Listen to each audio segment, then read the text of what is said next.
Hello and welcome to my channel. I'm Angela Brennan and today I'm bringing you the large die of the month from Spellbinders for August 2024. Yes, it's August 2024 despite it being September now. I'm a little bit late. I've die cut all the pieces with white card. It's about 100-pound white card because I intend to apply some ink onto each of these pieces. I tend to use distress inks and do some ink blending just to add some shadow and light.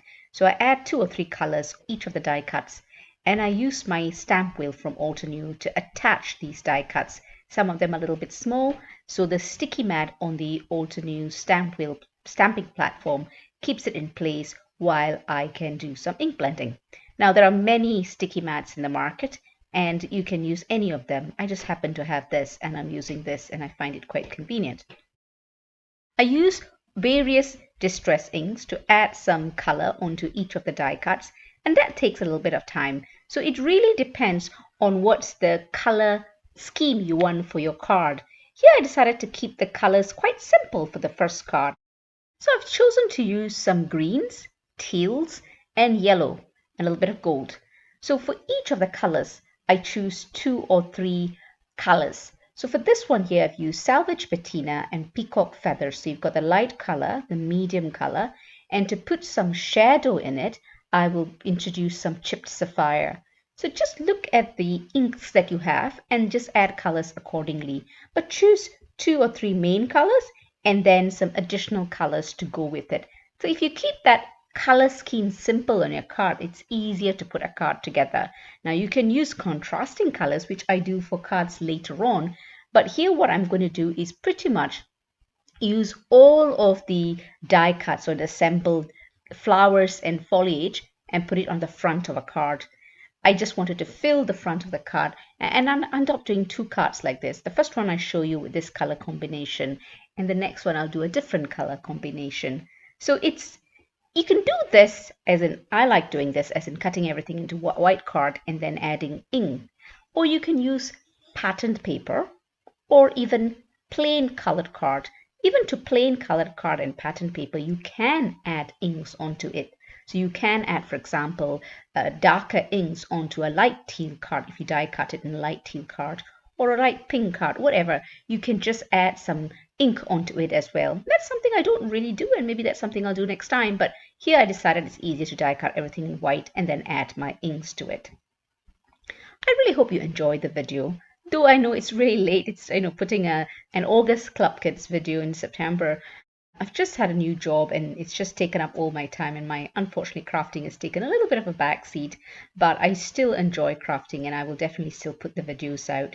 I will be putting out September Clubkit videos shortly as and when I work through them. So all of my club kits for like August, this is the last video for August club kits. I will then put it into a playlist. A playlist means all the 5 or 6 videos I have in the August club kits will be in one playlist, so it's easier for you to look at it if you need inspiration or some guidance on how to assemble some of the die sets. Some of you will get your club kits and you would probably not even started using your August club kits yet. I know I was like that when I used to subscribe to all of them, but it's just something that you can work through and you have that available. I really hope you enjoy the video. If you do, please give it a thumbs up and consider subscribing. And when you do subscribe, remember to press that notification bell so you're alerted when new videos are uploaded. I also do other video tutorials for Spellbinders core releases that they have each of the month, and that I eventually put it on. Sometimes a little bit late, but you still get to see the videos, and I use different techniques as well when whatever takes my fancy depending on the set that I have in front of me. This sticky mat that I have on my stamp wheel, though it stains, the stickiness still remains. So it doesn't matter if it stains, and I just clean it with anything that hits the sticky mat just with a damp stamp Shammy. So it's pretty easy to go through the cleaning process of this sticky mat. I continue to ink all the various die cuts that I've done in white, and then I show you how I assemble them. It's pretty straightforward how you assemble them, but there's some of the rules you don't have to follow. For example, these little yellow pistils, I put them in quite a few of the flowers. I don't see others do that, but it's something I thought looked pretty, and I've just gone ahead and done that. So it's really up to you. And even that little flower on the right, you can either put the centers to be just gems, or you could put the little bits on the left that I'm going to be putting onto the center of the flowers. So you'll see I have a variation in how I do that. It's really up to you. And once you start using the die set, you get more comfortable with the die cuts, and then you can start being a bit more creative on how you put them together. You'll see as I go through assembling these die cut. I really hope you enjoy the video, and all the products I've used, to the best of my abilities, I have listed it in the description below, so do check that out. I've had a few questions on the liquid glue that I use to attach my die cuts. I've used this art glitter liquid glue with the fine nozzle tip for years, and I'm just comfortable using it.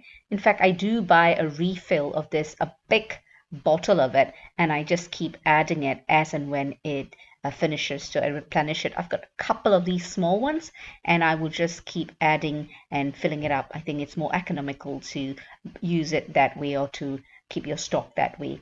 And I find this liquid glue that it dries clear, so it's nice and easy to use. So especially when you apply liquid glue onto thin die cuts like this, always put dotted dots of liquid glue and then smudge it onto a scrap piece of paper before you attach it to the die cut, so you reduce the smudging. And even if it smudges a little, this liquid glue dries clear, so it doesn't really matter. When I die cut all the individual pieces, I don't really have a full picture of how I'm going to put the card together, or the composition of the card. I do know that I want to die cut all the elements. Some I do one of the flowers, some I do multiple, just so that I have spares. And I put the card together once I've got die cuts assembled. For this piece here, I'm not sure whether everyone uses that little piece that I put in the middle there, because it is some that some people will throw away, but I decided to use it because I wanted to show that little dark element in the middle of the flower. So I thought it would be nice to have that. So it's really up to you.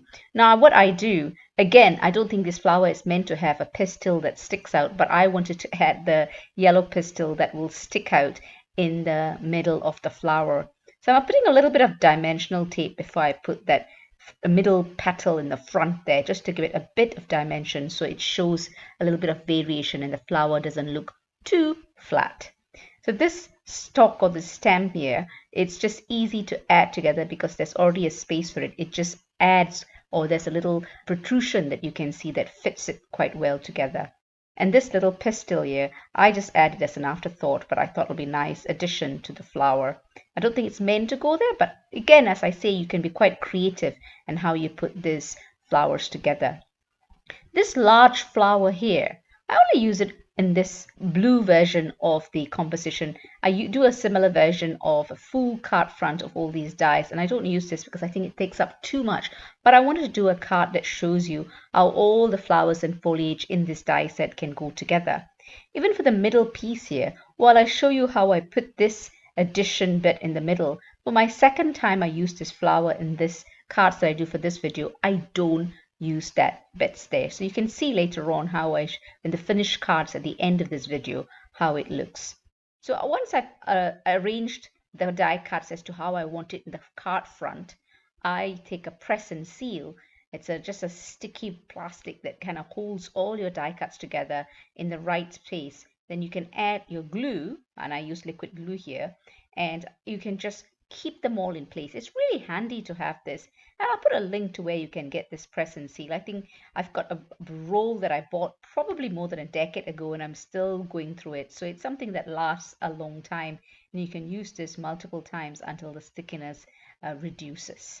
So once the front of the card has been put together, you pretty much have all the elements of the die cut in there, and then you can just add your embellishments like your gems. And I also add some glossy accent to some of the centers of the flower, just to give it a little bit of dimension.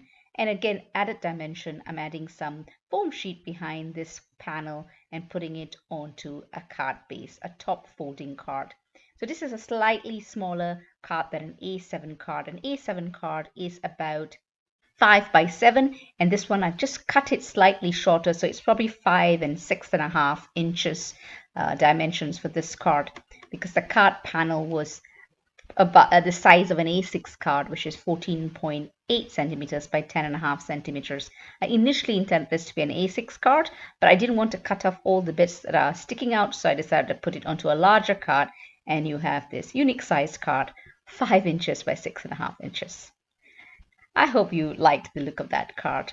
Here I'm doing a small card. Now this is definitely going to be an A6 card, and what I'm doing is I'm just inking a bit of the panel here, and I'm using 3 colors of distress inks. I've got tumbled glass, broken china, and chipped sapphire. You can see I'm only putting ink in the corner here because I don't want the whole panel full of ink, because I am going to put die cuts of the flowers here and I don't want it to compete with the background. So what I do is to do some inking, then I'm going to put it through an embossing folder. So before I put it through the embossing folder, I'm going to spray some water onto the back of the panel just to soften the fibers of the card slightly, so it reduces the chances of it cracking when I put it through the embossing folder. And this is the embossing folder of the month called Hand Drawn Lines. Here are the die cuts that I've already done and assembled, and again I've used just some basic colors, and I've added red and orange here, so I think they go well together, and I've kept the stems green. So I just think this is a simple card which doesn't cover the entire front of the card. And again, for the sentiment here, I'm using the sentiments from the small die of the month, August 2024, called Colorful Expressions Sentiments. This die set is pretty versatile, as in it comes with so many words of dies as well as the shadow die, so you can create your own sentiments. So I can see myself use this for many cards to come.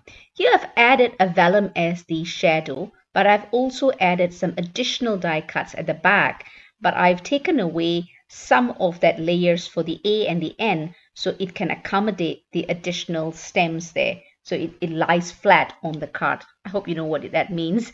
So I'm just adding another die cut here just to have a little bit of shadow. I didn't like the blue too much, so I'm just offsetting that white die cut of thanks so you can see a little bit of the blue behind and gives it a bit of shadow. Here are all the cards I've created. You can see the shiny glossy accent that I've put, and this is a different version of the first card, and I've used different colors here. I've used the teals for the foliage and kept the flowers red, and this is the card you saw me put, and I put glossy accents on the large circular card as well. And the left card, you can see how I've done the center of the large flower. I just put some gems in it instead of using the little bits of the dies that came with the set. The embossing folder for this card is the May 2024 embossing folder of the month called Lettuce Work, and the sentiment is from the small die of the month as well. I really hope you've enjoyed the video. If you did, please give it a thumbs up and consider subscribing. And when you do, remember to press that notification bell so you're alerted when new videos are uploaded. Happy crafting, and do check out the description below for all the products I've used. Thank you so much for stopping by, and enjoy your crafting time. Take care.